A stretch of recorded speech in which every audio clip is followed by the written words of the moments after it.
Davey today. He's a legend, and I know he's given you some great information. And I use the back roller all the time that Davey suggested to me when I started playing your senior ball. And when you got a guy that's in a good shape like Davey Reed and that's been playing for as long as he's playing, whatever he says, you do, because that's the experience.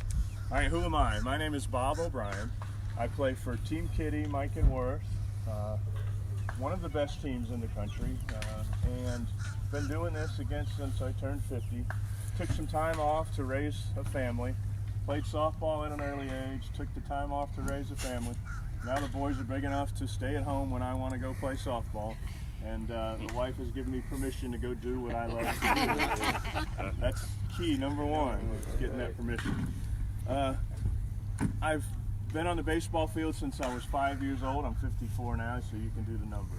I'm entering my 30th year as a college baseball coach. I have 713 wins under my belt as a college baseball coach. Now I'm probably in my last year. My son is a senior in high school, and I'm the pitching coach at his high school down in Fort Pierce. So I'm 30th year as a baseball coach, primarily as a pitching coach. All right. I had the opportunity to pitch for the University of Miami back in the 1980s. In my 2 years at the University of Miami, we won the College World Series my first year there in 1985, and we finished third in the World Series in 1986.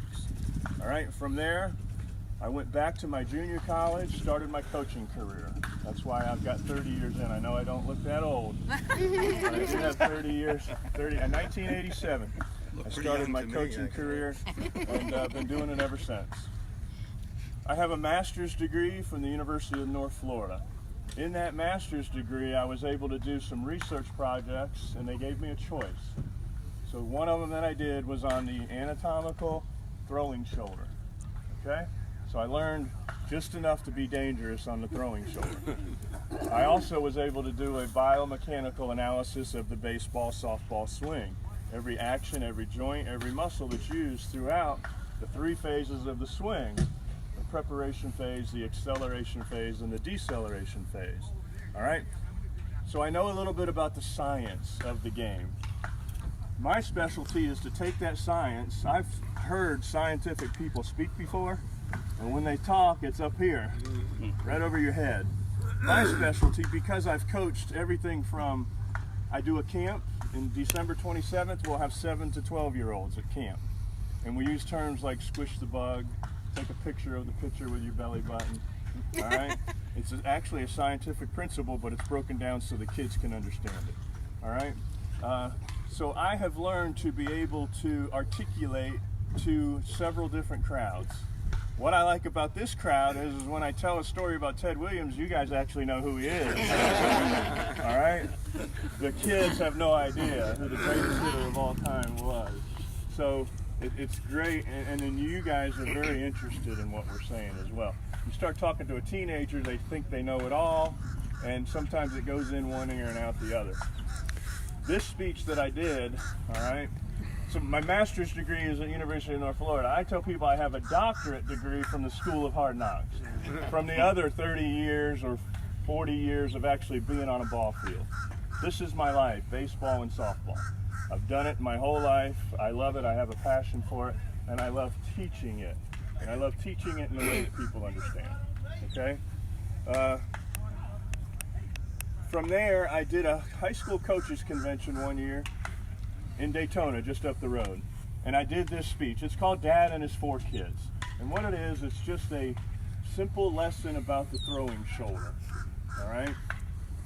And it went over well, and I've been asked to do it several times, so this is my spiel. So I'll break it down pretty quick, but hopefully when you leave here, you'll kind of understand what's going on in the shoulder. Quick anatomy lesson, all right? What are some of the bones involved in the shoulder? Anybody? Clavicle. Humerus. Clavicle's here. We all know that. It's also called the collarbone. All right.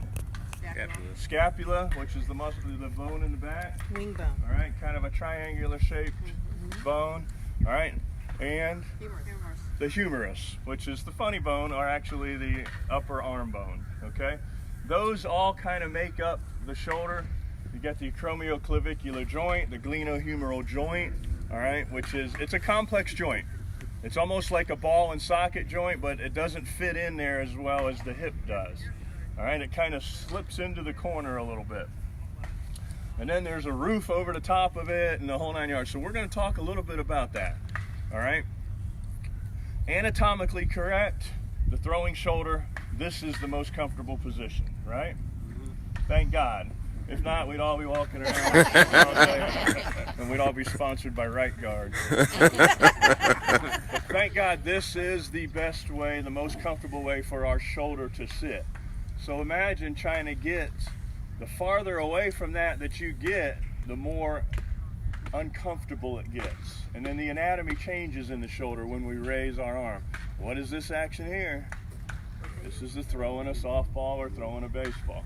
So it is not anatomically correct to throw a ball. All right? There are some things that have to happen in order for this to work. Let's talk about the muscles of the shoulder. All right? The main ones we're going to focus on here is Dad and the 4 kids. We'll talk about the cousins. I'll just tell you about them. Dad is the deltoid. Okay. The 4 kids are the rotator cuff muscles. That's C-U-F-F. All right, don't call it the rotator cup. It's the rotator cuff. The rotator cuff is composed of 4 muscles. All right, they spell out the word SITS, S-I-T-S. Got the supraspinatus, the infraspinatus, the teres minor, and the subscapularis. All right, you don't need to know those. I do have a handout that we'll have at the Worth Mike Intent that you can take home with you.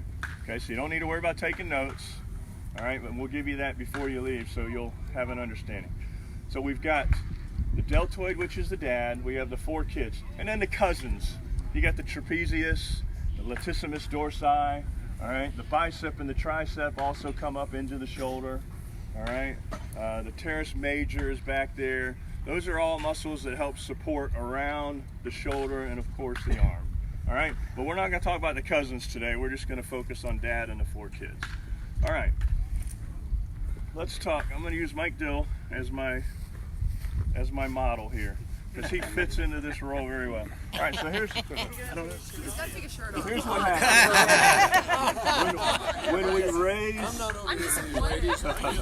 When we raise the arm up in order to throw a softball. Now, the correct position to throw a ball is elbow slightly above the shoulder, okay? And then, of course, we're going to get into a little internal and external rotation.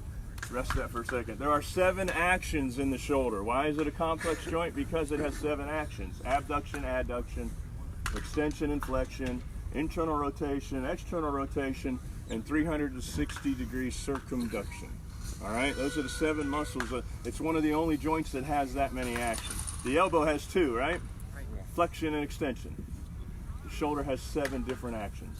All right, so as we raise the arm in order to throw the softball, the head of the humerus, all right, now is when it sits here, it's up underneath the acromion, all right, and the coracoid process, a couple of the bones. But as it starts to raise, the head of the humerus gets pushed up into the ceiling. All right, now here's a simplified roll. All right, if you're a doctor or a nurse, this is a simplified roll. Here's what needs to happen. Let's talk about the roll first of the deltoid. The deltoid is the dad. It's a major muscle in the shoulder. It's got an anterior, a superior, and a posterior part to the deltoid. It's that big one that oversees the whole shoulder. We call that dad because he oversees, and he has something to do with all of those actions. Underneath that deltoid, down a little closer to the head of the humerus, are the 4 rotator cuff muscles. They actually insert and attach on the head of the humerus. 1 in front, 1 on top, and 2 in the back, okay? And they help that humerus move. They help pull it back, they help it internally and externally rotate, and they really help it decelerate, okay? So here's the roll. Dad, the deltoid's job is to keep our arm attached. So when we throw, the arm doesn't go with the ball, all right? So the deltoid, the whole time the deltoid is there, it's actually pulling the humerus up into the socket. Got it? So it doesn't fall off.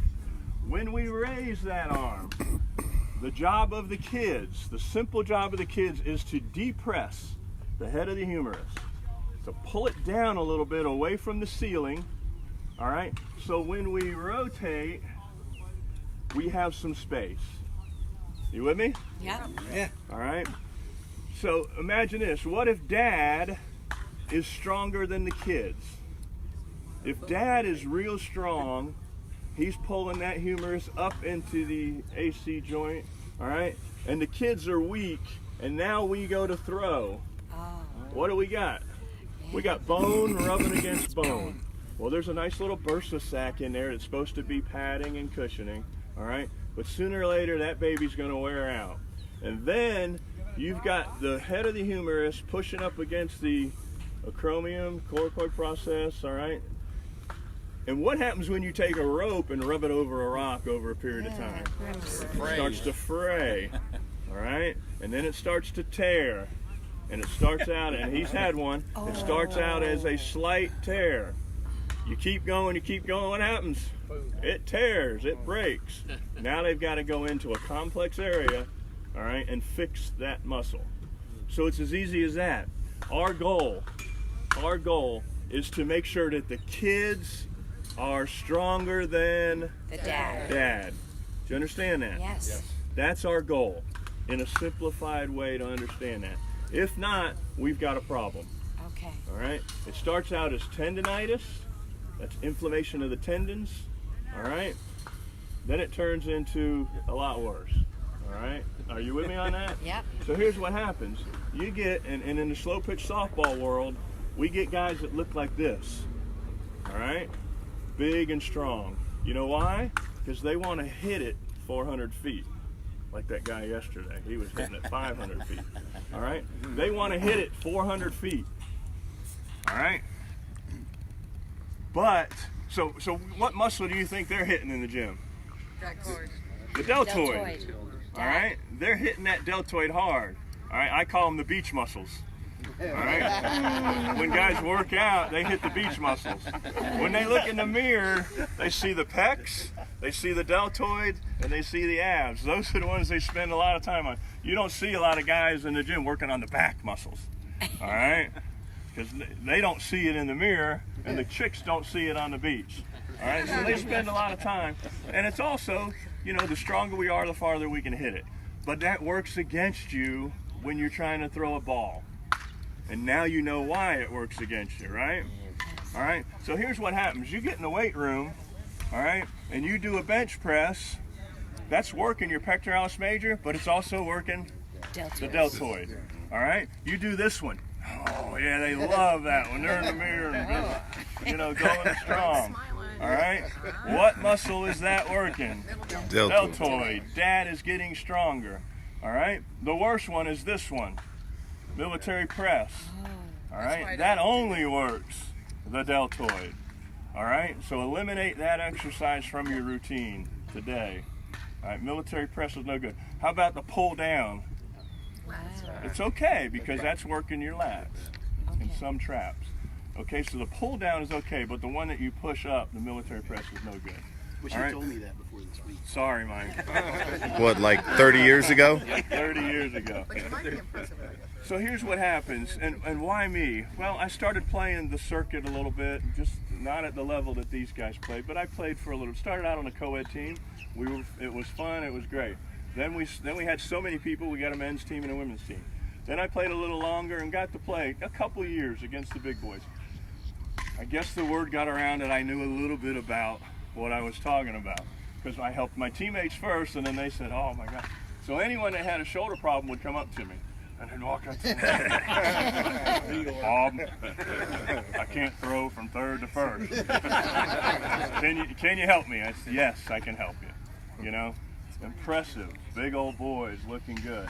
All right. I said, yes, I can help you. So here's the deal. What we have to do when we get in the weight room is we have to isolate the kids. We have to tell Dad to take it easy. All right. How do we do that? Anybody have any idea? Rotation. Different exercise. Yeah, you have to do some Lighter weight. And more repetitions. Michael, will you grab my 3-pound dumbbell? All right, it's an expensive. I don't know if you guys can afford this. This is actually what I started out my first therapy for my. Actually, they were 1-pounders. They were pink. Because They were pink. They literally were pink. Because you were injured, all right? Guys, Walmart, how much? $10? It's nice. Play Against Sports, $3 per pound. Not a girl. Best investment you can grab, a 3-pound dumbbell. If you have a limited budget, grab a soup can out of the closet. Grab a tennis ball can, throw the tennis balls away, scoop up some dirt, tape the lid on it. Boom, you got it. All right, I deal with 17-year-olds. They like that routine better. All right, but grab you a set of 3-pound dumbbells. All right, what happens with 3-pound dumbbells? Again, in this world, if 5 is good, 10 is better, Yes. 20 is best, right? Right. Not in this case. All right, so here's what happens. If I've got a gallon of milk sitting on the ground and I want to pick it up and put it on the cabinet, all right, I pick it up, I go to put it on here, all right. If it's milk, probably isn't heavy enough to do that. Let's say it's a bag or something, and Yeah. we do that. When we pick it up, all right, and it's a little too strong, the supraspinatus says, Dad, I got it. Well, supraspinatus can't handle up to a certain weight. So guess who takes over? Dad. Dad says, son, I got it. So the deltoid puts it up on the shoulder. Okay? So if you grab a 10-pound dumbbell and you start trying to do these exercises, you're defeating the purpose. Okay. We need to isolate the rotator cuff. We need to isolate the kid. All right? So 3 may even be a little too much for you if you think you have a weak shoulder. I mean, there are 1 and 2 pounders as well. All right? Pour a little bit of sand out, start with 1. But find you up to 3 pounds to get going on these. All right? So if you're doing lighter weight, you just have to do more repetitions. Okay? So you'll do 3 sets of 20, 3 sets of 15, whatever you can start out with. So when it starts to feel like work, that's when we stop. All right? The 6 most simple exercises. And tell them not to be embarrassed when I'll when tell you're in the University of Miami weight room and somebody like The Rock comes in there and you're in the corner with the 3s. Tell them, Bob. Hey, tell them, Bob. True story. My most embarrassing moment, okay? Here I am. I was 175 pounds soaking wet when I got to the U to play for the Canes. And my pitching coach taught me about these exercises. So we shared the weight room with the football team. And they were pretty good back in the 80s. So here I go and I grab my 3-pound dumbbells and I go into the corner to hide. All right? And sure enough, so I'm over there and I'm doing my 3-pound dumbbells and I'm looking around and here comes a guy by the name of Kevin Fagan. If you've ever heard of him, he was a defensive end for the University of Miami. He ended up winning 4 Super Bowl rings with the San Francisco 49ers.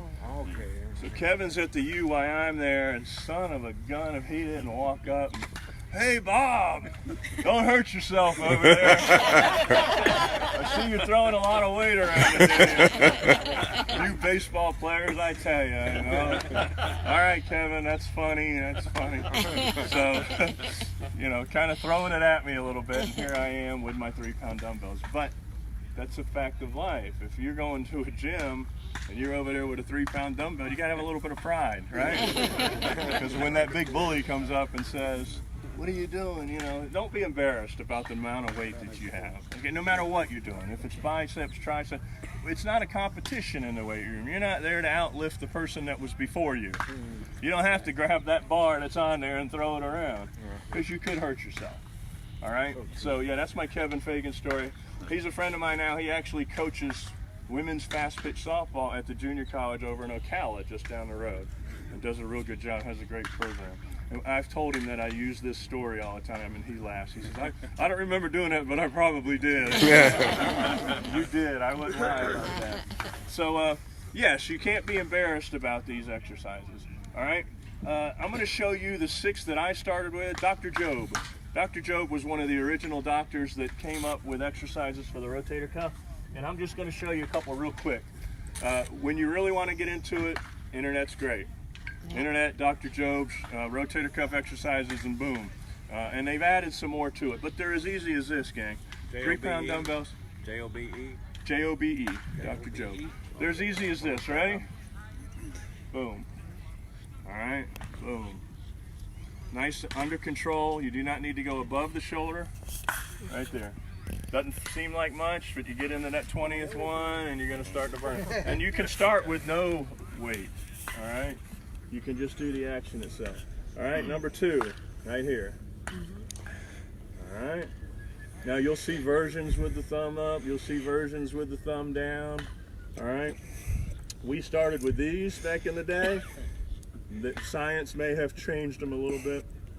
All right, so start with palms down and let's go from there. Number 3 is bent over, 45-degree angles, and pour it out. Pour the water out. All right. Again, under control, controlled movement. You don't want to go up fast and then let it flop. Control it up, control it down. All right. Use the bench at all? Control it up and control it. Bench? You could sit and do it if you want. All right. The next ones you got to work a little harder on. I'm going to go ahead and go. These you got to get on the ground. Now we're going to go into external rotation. The reason I've got to get it on the ground with this one is anytime you do a dumbbell, you want to try to get under the weight because the 3 pounds of resistance is straight down. Okay, I could stand up and do these, but the resistance of 3 pounds would be going down, and then I'd be doing. So here we just get here, elbow against the ribs, and we're doing external rotation. Okay, again, do a set of 15. All right, got that one? Then we get on the, actually, I'm on the throwing side. This is one of the best ones. This is a decelerator where you take it to the ground, resist it, pull it back in. The infraspinatus and the teres minor are working here. Bob, which muscle group is that one? This is the infraspinatus and the teres minor. 2 of the decelerators in the back of the shoulder. Kids. Okay? So controlled to the ground. Controlled to the ground. And then the last one to do the internal rotation, we get on the throwing side. Elbows here, and we curl in. Okay? Everybody got that? Those are Dr. Job's exercises. Again, there's bigger and better these days. Controlled. The next one are these. This is called crossover symmetry.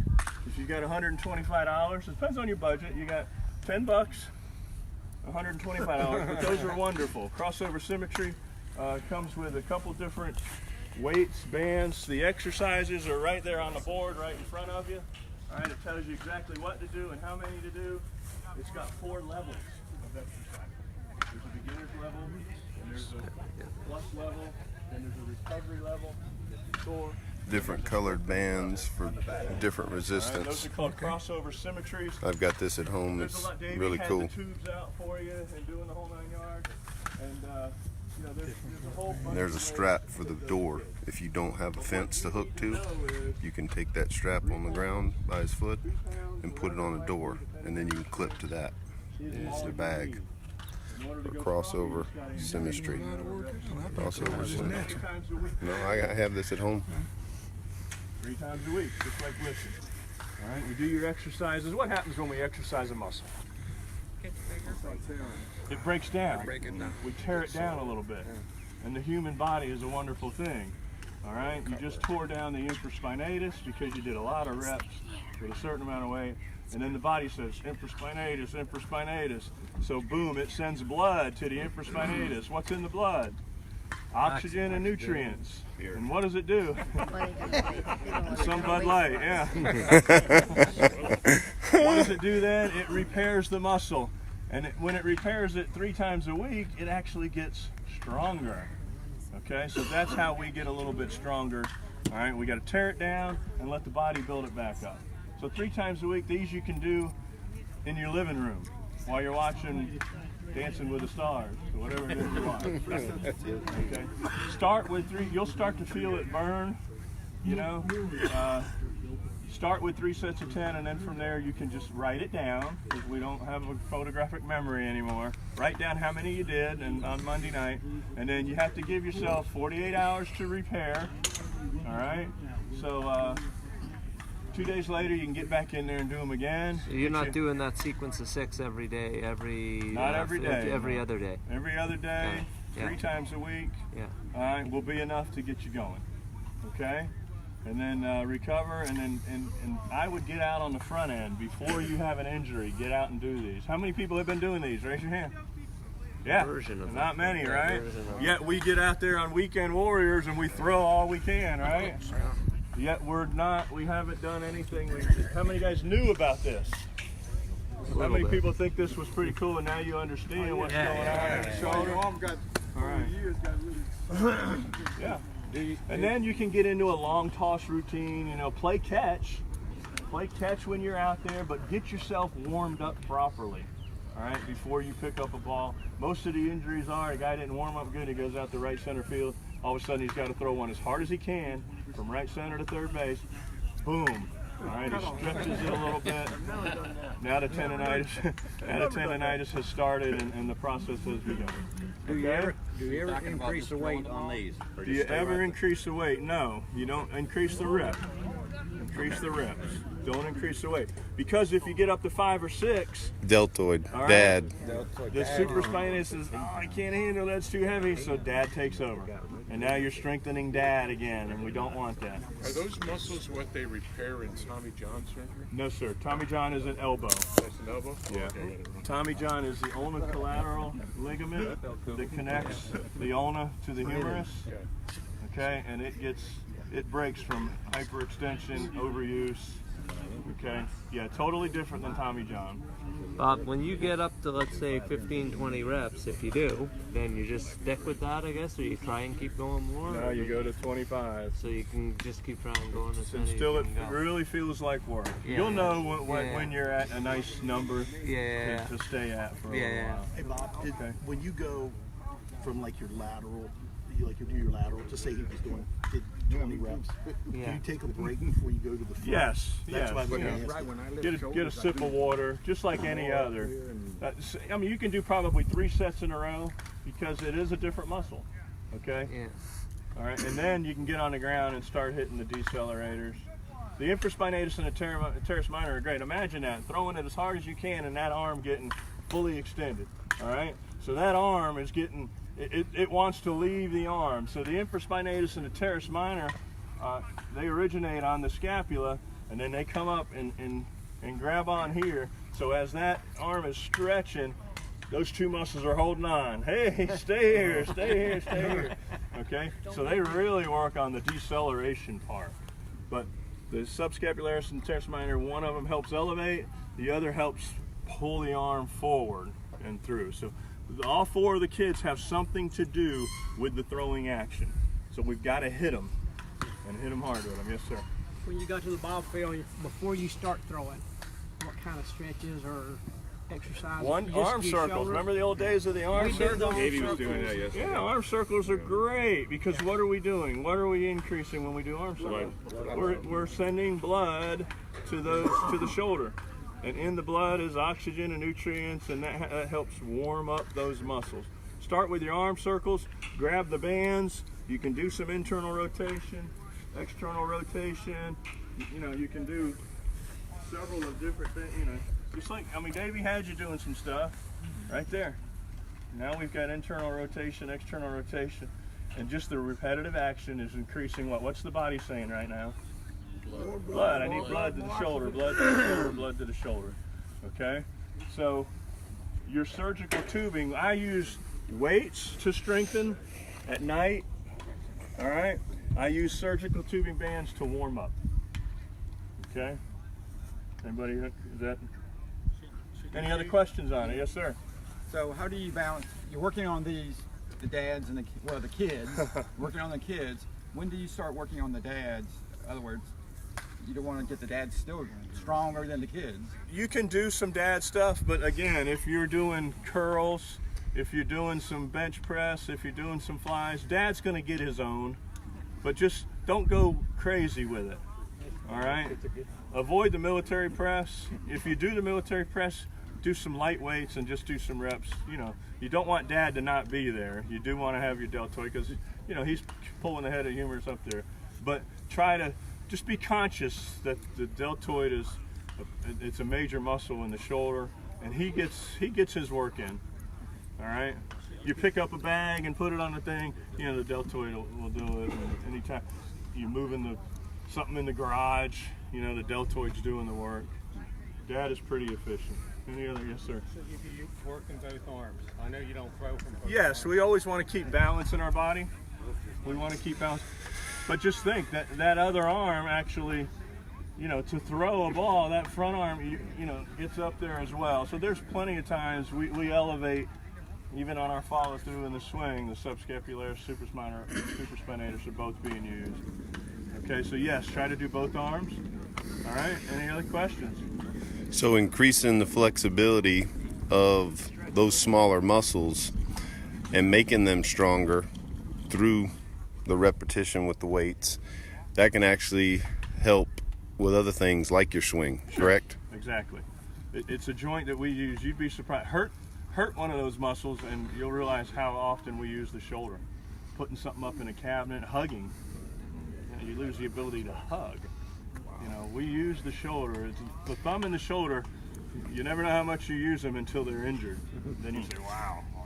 You know, And if you don't do some of this stuff and you go out and throw, you either got to have surgery, or when you lift your arm up, it pops and cracks like mine. Yeah, know that. So understand that. And you don't have to be a big, strong guy. This is great for those guys, but it's also great for us who have never done any exercises to strengthen our shoulder, yet we still ask it to throw a softball across the infield or from the outfield to the infield. All right? So we've gotten away with it so far, so let's get in there and strengthen that shoulder capsule and you know, the muscles that are around it. Okay? Any other questions? Something like Jason just touched on. I've got a partial tear and a fray. Is there anything I can do? Do I need surgery, or will it go see do what your therapists are saying? They're going to recommend some exercises. They're going to try to strengthen the muscles, the other muscles around it. And you know, we get to a certain age where we say, is it worth it? Do we want to have the surgery or not?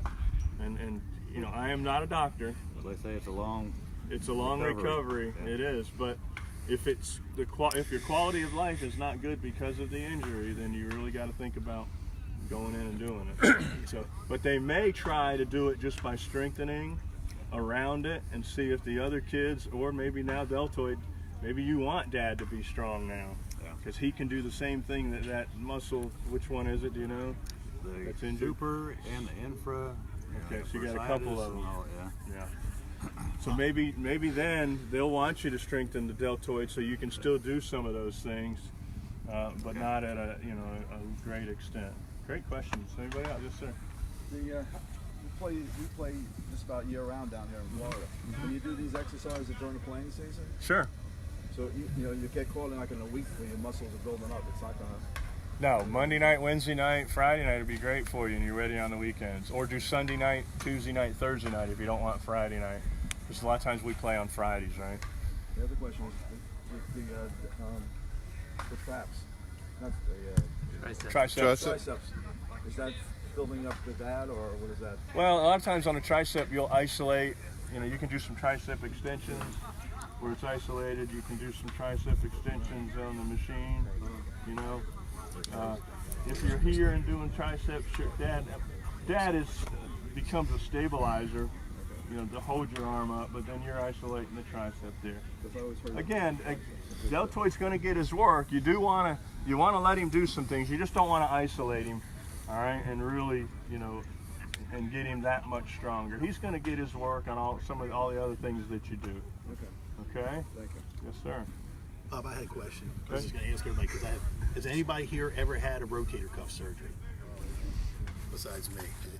And you can tell these guys, I will tell you from experience. Mine hurt all the time. If I was standing like this, it was hurting. Guys, you don't want to go through it. Better, but my shoulder is still weak. So weak, and that's been 40 years ago. These will help you. Yeah, 1s and 2s and 3 pounders. That's what I was going to say to you guys. This will help you immensely, because what I did and what I went through, I couldn't even throw the ball 50 feet. I was throwing it underhand, things like that. So do this, help yourselves, because it will, because you don't want to go through it. It is brutal. I mean, imagine sleeping like this upright for a couple months in a chair and stuff like that. It's brutal, so you don't want to go through it, so do this. And a lot of times a rotator will get torn from diving. You know, Stillwell that you met yesterday. When I'm not pitching, I play second base or middle. And at the last tournament, there was one hit to my left, and I couldn't quite get to it. And Stillwell looked at me and says, "Do you ever dive?" Hopefully not. And I looked at, because he does, he's all over the place. And I looked at him and said, "Brad, the last time I hit the ground, the results weren't good. I made a great catch in a game that didn't mean a whole lot, and I broke my clavicle. So I have a Z-shaped collarbone right now on the left side. They didn't even fix it and straighten it back out." He says, it was like this. He says, "We're going to let it heal itself." So now the body's amazing. So now the bone grew in between the two. So I've got a Z-shaped clavicle here. So I told Brett, "Oh, I didn't realize that. I didn't know that." I said, "But thanks anyway. No, I'm not going to dive. I'm going to let it go, and I'm going to live to see the next batter." So yes, you know, at our age, we don't need to be Pete Rosing it into second base. All right, no head first diving, and be careful when you do hit the ground. All right, Alan Tanner's on the ground all the time, and he has 3 injuries a year because that's the only way he knows how to play. All right, he's diving all over the place, and he tore his tricep right off the bone in Vegas 2 years ago. You know, but that's the way he plays. But we, at our age, have to know our limitations, fellas. All right? Because when you do go down, if you land with your hands out on that shoulder, all right, all that weight, now you got the head of the humerus getting pushed up in there, and that's how we tear rotator cuff muscles. It's not always from throwing. It gets torn because we dove or we fell and we put our arm out to stop it, all right, and then that whole subluxation, that whole shoulder the humerus gets pushed up into the shoulder, and you know, some things can happen on them. I was making a tag, tagging the guy at first base, and he runs into my arm. And he bumped into it, pushed the humerus up into the joint, yeah. What about diving to the side? 'Cause I'll dive. Get away I'll from dive to Here's the side. the deal. Here's the rule. If you are going to dive, land on your stomach and your chest. Don't land on your side. I mean, you know, if you dive to your left, don't land on your side, because that's going to hit first, and then you're going to come down on it, and there you go. That shoulder, that arm gets pushed up into your shoulder. So if you do want to dive, turn and dive and land on your belly. Land on your chest. Okay? Don't fall on your side. The weaknesses of your kitty muscle, is that the reason why during the game you can start out throwing the ball real well, and then throughout the game all of a sudden I can't throw this Yes, ball? sir. Even though I don't get injured, it's like, why can't I throw it the same as I did the first That's time? right. You feel the weakness of it, and then it starts to, and then the body's a wonderful thing. That's your body telling you, don't overdo this now. You know, we might need to shut it down today. I've had enough. But now get in there and do your repetitions, and you'll find, all right, and then when you get on the field, do some long toss to get loose, you know, increase your distance a little bit as we go, because you can work your arm out by long tossing, and that is very sport specific as well. So now you've trained your rotators and got them, and now you get out there, and instead of just warming up at 40 feet, back them up a little bit and throw some at 60, back them up, throw some at 90, back them up, throw some at 120, and condition your arm for what you're going to put it through over the weekend tournament. Okay? And you got some literature, you said? Yes, come by the table before you leave. I give it to you now, you might lose it, but I want you to remember it, and I'll try to remind you. Come grab your paperwork, and it tells you the muscles and reminds you who Dr. Which Jobe table? is. The Worth Mikan table. Worth Mikan, okay. And also, I'll take a picture of it and I'll post it on Worth Sports Facebook page, so it'll always be there.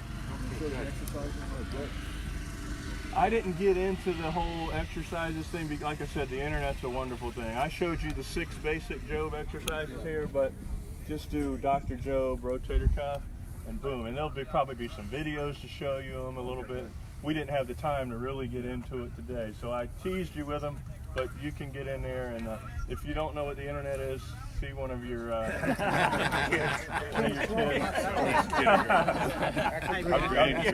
Grandkids. But yeah, you can get your grandkids to help you, and they'll pull it right up for you. Are you going to teach us how to throw farther? That's what he said. Long toss.